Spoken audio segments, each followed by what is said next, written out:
Hello, football fans. Ryan here. We're going to take a questionnaire today. This questionnaire comes to us from the National Federation of High Schools. It's something I think they do every year. Now, I got a link to this questionnaire from my state association, not from my local association. So I thought I would take the questionnaire. I mean, what's more enjoyable than a questionnaire? Certainly not a survey, certainly not a poll. Yes, a ballot is probably more fun. I will give you that. But, I mean, it's a questionnaire. It's oodles of fun. The football questionnaire opened on November 22nd, and it closes on December 31st. I encourage you to take this as soon as possible. You don't want to have to cancel your New Year's Eve plan so you can rush home and take this questionnaire. It comes in three parts. The first part is going to ask you about the previous rules. The second part is going to ask you about kind of what's going on in your area. And the third is going to ask you about possible rule changes. But first, I got to tell them that I am official, and then I will tell them what state I am from, and I am from the Washington state. This is part one, a checkup on present 2023 NFHS football rules. Are these changes satisfactory? Well, not even looking at the questions, I think yes. I think the rule changes from 2022 to 2023 were great. Let's see the first one, clarifying that towels do not have to be the same solid color for each player. I mean, yes, I don't think that was ever an issue. I remember asking guys before the game about equipment and like, we don't care about towel color, do we? And no one ever cared about that. So kind of a difference without a distinction. Let's see what's next. Clarifying when a player is inbounds after being out of bounds. That works. That was good. Adding a list of criteria to help identify players who should be defined as defenseless receivers. Great. Anything that helps encourage that type of thing, encourages safety. All for that. Changing the intentional grounding exception. I got the feeling from some officials they didn't like the way it was worded, so I think they tightened it up. I never really thought it was all that big a deal. I mean, I know some officials were worried that like maybe a running back could legally throw the ball away, but I don't really think I never really thought that was that big of a deal. I mean, who's going to go to a state championship based on an offense that is based on throwing incompletion? So I never really thought it was a big deal, but they did tighten it up, and I think it was a good, I guess, augmentation of that rule. Number 5, removing intentional from pass interference in table 7.5. So basically there is no more intentional pass interference, which would have been an additional 15 yards. Go around to any veteran guy who's been doing it 25, 30, 35 years, and you'll be hard-pressed to find anybody who's not only seen it called or called it or even heard about it called, maybe once, if you're lucky, maybe once. So it was kind of a rule that I don't think we wanted to use, and we probably could have just used something else, maybe a personal foul or something like that. So they got rid of that. Probably a good thing to get rid of. And the last one, changing the basic spot for penalty enforcement. Yes, I think this was a great rule change, made everything a lot easier, streamlined it. So I thought that was a great change. So 6 rule changes here, or at least 6 questions pertaining to rule changes. I answered yes on all of them. I thought they did a good job going into the 2023 season. Part 2, observations. Are these items a major problem in your area? All right, well, let's check it out. Compliance and enforcement of improperly worn equipment. Yes, equipment fouls, equipment penalties, all that equipment stuff. I think it's one rule we can all agree on. I think it's one rule that players, coaches, and officials can all agree on we don't like. I don't think officials particularly like enforcing it. Definitely the players don't like it because they want to look cool. They want to look like the players they see on college and in the professional level. And I don't know if coaches like it. They probably don't like us sending players out. That probably gets them really frustrated. I could probably answer almost always, and I think I'm going to. I don't know if almost always is going to tell the committee, oh, well, we got to do something, or if you answer never, that's going to be like, oh, we got to do something. But, I mean, improperly worn equipment is almost always an issue, I think. Pre-game warm-up issues between teams. In my part of the world, I've never had an issue with that. That has really never been a thing. I'm sure in other parts of the world that is a big deal, but not out here. The overall length of the game being too long. Well, depends on how you look at it. Yes, most officials, they are too long because we don't get paid by the hour. I'm just kidding. I don't know. I'm going to say rarely. Varsity games, to me, I don't get the opinion that they are too long. Fields that have not been properly marked. I'm sorry, fields that have not been marked properly. No, we don't have that problem out here. I'm not going to say never. I'm just going to go rarely. I'm sure it's happened once or twice, and I just haven't been there. But no, our fields are pretty well marked. Oh, we do. Wait, we do have some middle school fields that are cow pastures, but I don't think that's what the National Federation of High School Rules Committee is worried about. I think they're talking about varsity fields. And out here, our varsity fields are pretty good. Presence of hazards on or near the field. This could include tarps in the restricted area, practice equipment, and or stationary play clocks. I'm going to say rarely. Well, it's probably more towards frequently, but I'm going to say rarely. It's usually the soccer goalpost that is too close, occasionally a tackling dummy, but the or the game management is usually pretty good, and if you ask them, they will definitely move it. So I think hazards on or near the fields in our area, in my area, it's pretty rare. Number 6, the number of non-essential game personnel that are on the sideline outside the team box. For us, rarely. We do have at least one school that has really tight quarters, just the way that their facility is set up. But beyond that, I've never had a problem there. Beyond that, it's pretty rare. So the exception of the improperly worn equipment, I answered never or rarely to all of these. So not really issues in my part of the world. It may be different in yours. Okay, let's go on now to part 3. This is the big one, the fun one. This is about rules for 2024. Would you favor? Question mark. I'm going to go through each one of these rules, kind of talk about the pros and cons, and then I will vote, and hopefully my votes don't cancel out your votes. All right, number 1, a second personal foul being a disqualification. I guess the pro for this is it tightens up the game, really puts the kids and coaches on notice that we are not going to tolerate personal fouls. I think the downside to this, as an official, I'm going to have to do a lot more paperwork because I'm going to have to write this stuff down. So I guess that would be the downside. The other downside, of course, is this does sound a little harsh. And the way the questionnaire is written, and again, that's probably not how the rule is going to be written, but you have a kid that commits 2 personal foul face masks, then they're disqualified. That seems a little harsh. So I think that would be the con. Continually running the game clock after a first down speeds the game, but much better pace. White hats don't have to worry about when they're going to roll it. It's always rolling. I guess the downside is maybe the game would be too fast. It would be that little break you get with the clock. Maybe that's good for coaches. Maybe that's good for teams. Of course, I could say, when is running the game clock ever a bad idea as an official? But, of course, I just say that with tongue-in-cheek. But running the game clock after a first down. Number 3, encroachment being a live ball foul. I think the pro to this one kind of gives a little benefit to the offense, kind of opens up the game. They get that free play. Oh, the defense is in the neutral zone. Now I can go deep, or I can take a chance because we're going to get this play over again. The downside, I always thought shutting the play down for encroachment at the high school level was a safety thing. We don't want that defensive player to get an extra advantage in trying to get to the ball carrier.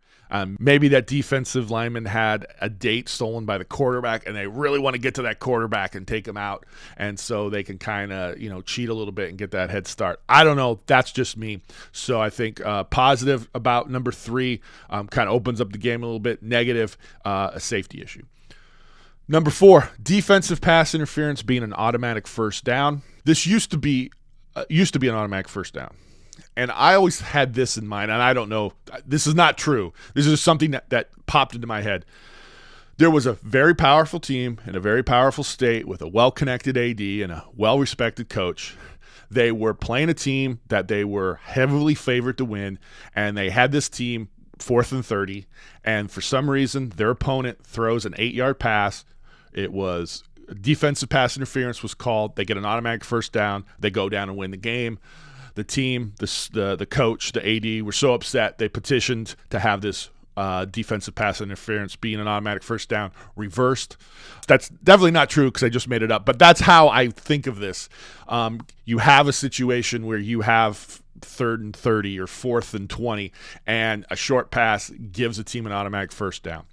So I think that would be kind of the downside, that maybe it's too harsh towards the defense.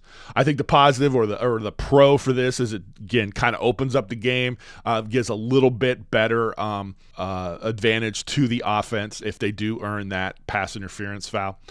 There's another thing I'm going to talk about automatic first downs because it's in the next 3 questions. I'm going to save it for last. Save that comment for after I go through the next 2 questions. Number 5, all personal fouls on the defense being an automatic first down. Again, it would probably, some teams are probably so good that they get their teams in 3rd and 30s all the time. And so committing a personal foul and not giving up an automatic first down is not a big deal. So this would be kind of a little extra onus not to commit a personal foul. A little bit more of a boon to the offense. They'd get the benefit of the doubt and they'd get that first down. I think the con to this all personal fouls on the defense being an automatic first down, it could really, really be detrimental to the defense. They could be put in situations where they feel like they are ahead of the chains. They are, holding the offense, and then a personal foul on a 3rd and 30 gives them a first down. So gives their opponents a first down. So again, this is probably one of those things. If you're a defensive coach, you don't like it. If you're an offensive coach, offensive-minded coach, you probably love it. And it might also streamline the game for officials. Oh, we got a personal foul, first down. Really don't have to do a lot of thinking. Now we have to remember there's 4 fouls that give an automatic and about 4 fouls that give a loss of down. Finally, number 6, all unsportsmanlike conduct fouls on the defense being an automatic first down. Again, it goes back to maybe some teams always playing so far ahead of the sticks that you kind of need to add this. Otherwise, committing an unsportsmanlike foul is just not that big a deal. I think it makes it a little bit easier for officials. Okay, we got an unsportsmanlike foul in the defense. We got an automatic first. And again, I think it probably depends on your team. If you're a coach that doesn't have a lot of unsportsmanlike fouls called on them, you're probably all for this. If you're a coach that does, you probably won't like it, or maybe you would. Maybe it will encourage your team to change their ways. So I kind of went through each of these 6, the pros and cons. Now I'm going to tell you how I voted. And again, hopefully I don't cancel out your vote. Hopefully Ryan, what are you doing? Don't vote for that. Number 1, a second personal foul being a disqualification. I am going to say no on this. Just because, again, a lot of paperwork for us. We got to write down all these personal fouls. And again, a kid, accidentally, and I don't say accidentally, but a kid commits a roughing the passer. And those don't always have to be egregious. Commits a roughing the passer and then, mistakenly grabs a face mask and tugs on it. Now they're disqualified. That seems a little harsh. I understand some games, they need this. But it just sounds a little harsh. And if we have a player committing a lot of personal fouls, I think there's other ways we can handle it. Number 2, continually running the game clock after a first down. Yes, I can't click yes enough. Definitely, let's keep that game moving. I do also think it kind of takes a lot of the guesswork out of it. We don't have to guess when that white hat is going to roll that clock. It's always running. And also, I've found late in the game when the team is driving and they get that big 30, 40-yard play that gives them a first down, the coach is immediately calling timeout anyway. Like they don't realize that the clock is stopped and we're not going to roll it until the ball is set or about to be set. So kind of coaches coach this way anyway, so might as well change it. Encroachment being a live ball foul. I am going to go no. I kind of like this. I kind of like this about high school football. Again, I think it's a safety issue. Also, they're going to have some caveat in there. I mean, a defensive lineman can't be a yard over the ball or a yard into the offensive side of the ball, right? So they're going to have something like that to prevent that from happening. And in that case, I think we're just probably going to shut it down most of the time anyway. Under that clause, I like encroachment being a dead ball foul myself. Defensive pass interference being an automatic first down, I am going to go no. And all personal fouls on the defense being an automatic first down, I am going to go no. All unsportsmanlike conducts, fouls on the defense being an automatic first down, I'm going to go no as well on this. And I'm going to go no on all these. Because if 15 yards doesn't give you a first down, do you really deserve a first down? And B, these questions, this survey seems like they're trying to pull high school football towards college football. And I don't think we should do that, or I don't think we need to do that, because we already have college football. Let's have college football be college football and high school football be high school football. And I'm sure college coaches do a great job of teaching high schoolers that are players that are coming from high school into college all the rules. They seem to do a good job at that. So I kind of like them being different. So I'm going to go no on all this. Now, I did say there is something else to these automatic first downs, and it's a consideration that really made me think that maybe I should answer yes, but in the end I did vote no, and that is on situations where the foul is you can't get the whole 15 yards because of the goal line. So say you have a 1st and goal at the 10, the defense commits a personal foul. You would just go from the 10 to the 5, right? Half the distance, and you don't get that automatic first. And I used the example of 1st and 10. I should have used like 2nd and 10, right? And I know, especially at lower levels where coaches or parents are closer to the field and have more access to the field, oh man, they hate it. They don't understand it. They think we've screwed up. Why is that? Why is that face mask at the 6-yard line not an automatic first down? Because it's not an automatic first down. So if you want to come back at me and say, Ryan, we need to make these automatic first downs for those situations that are near the goal line, I totally get that. And I totally understand. And bottom line, if all 6 of these rules were changed for 2024, I'm not going anywhere. Fine. I'll be there with bells on. None of these 6 rules I am going to die on a hill for. If they all are changed, great. If they're not, great. Again, that's just my opinion. I've just given you my opinion that, let's keep high school football high school and college football college. But maybe you're like, no, we're going to make high school football better, and that's great too. So I've just given you how I feel about it, how I think about it, and certainly it's not the definitive opinion, but definitely there are, I think, pros and cons to all of these. And again, we don't know how they're going to be written. Maybe that personal foul, all personal fouls on the defense, the number one, being a disqualification, maybe that's dead ball personal fouls, or maybe those are just things related to roughing fouls, or how, I don't know how exactly they would write that down. But I would think it'd be kind of harsh for a kid to get 2 face mask fouls and for that player to be disqualified. That just seems a little harsh. And another thing on encroachment being a live ball foul, another reason why I vote no on this, or picking no on this, it may just put a lot of pressure on us, because that may result in a lot more multiple and double fouls. And yes, I know we should be able to handle multiple and double fouls, but it probably will result in more multiple and double fouls, and that just gives us as a whole more opportunity to screw up multiple and double fouls. So let's just leave it a dead ball foul. And again, I think it's safety. So that's how I answered. I'm going to click done. Please, in the comments section below, tell us the rules that you liked, the new rules that you liked in 2023, or the new rules you didn't like.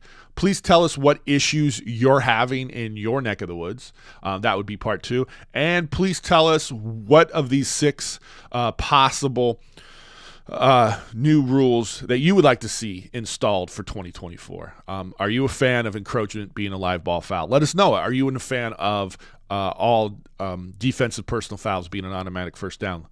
Please let us know in the comment section below. I'm really interested to hear what other people say.